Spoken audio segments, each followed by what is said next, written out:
Lynette Hooker was concerned about sailing with her husband, Brian Hooker, in new texts revealed by a friend. I'm Melissa Andrews, a crime and investigative anchor. Brian reported Lynette missing from the Bahamas on April 5th, saying they were out on their dinghy for an excursion, a trip out to dinner.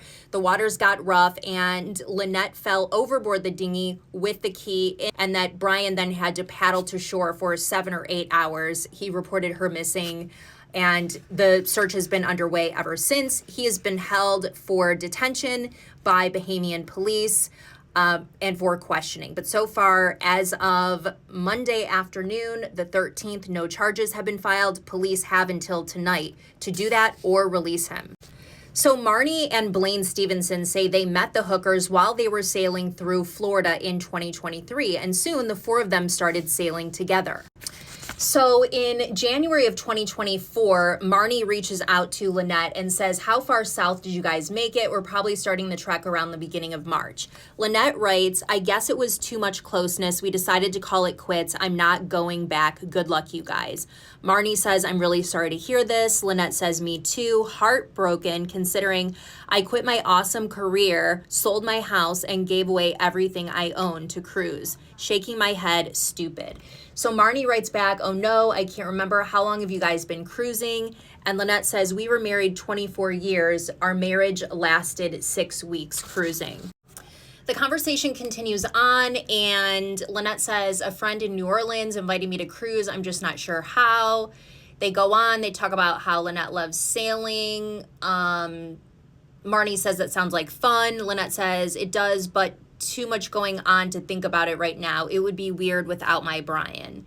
And Marne says, "Completely understandable. A lot to wrap your brain around." Lynette says, "So maybe I'll see you out there. Currently looking for a job." So the last text with Lynette talking about this, she says, "It was real bad. I can't be out there with him." I also want to let you guys know that people in the Bahamas have been reaching out to me. People who are spending time there and sailing there, they've seen the coverage. And one woman took a couple of photos. She said she went to the Abico Inn and the Conch Inn on April 9th, which was Thursday. Now, this is the place that Brian was last reported that he and Lynette were.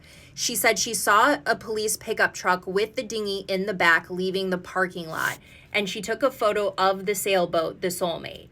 I asked her if she had a picture of the dinghy in the truck, but she said she didn't want to get in trouble with the police. She actually let that pickup truck with the police go in front of her, but she did drive to the police station to look, and she did not see the dinghy there. She thinks that maybe it was placed in some sort of warehouse, but the locals are saying that all of the electronics were taken off the Soulmate and brought in for review. She said locals are also talking about the lack of information and videos from the Abico Inn on the dock, and really not a lack of cooperation, but just why aren't they speaking out to say whether they have surveillance videos or anything that would show that Brian and Lynette were indeed there that evening.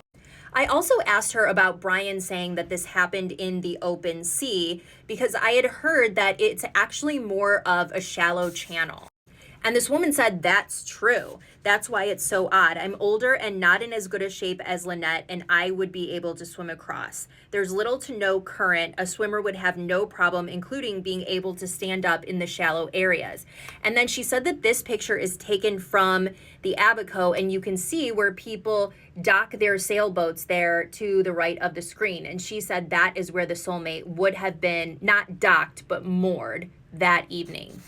She also did confirm to me that there is no CCT or cameras there at the dock at the Abico Inn. She also did send me pictures of the Bahamian Coast Guard that were taken on April 11th, which would have been Saturday. She said 8 people were on board and appeared to be searching. I can tell you that it is Monday, April 13th right now, and it appears that authorities in the Bahamas were granted an extension because Brian should have been released or charged on Friday, and that did not happen. So there was an extension that I'm told goes until tonight at around the same time that he was originally detained, around 7 or 7:30. So far, we have not heard of any charges being filed against Brian Hooker.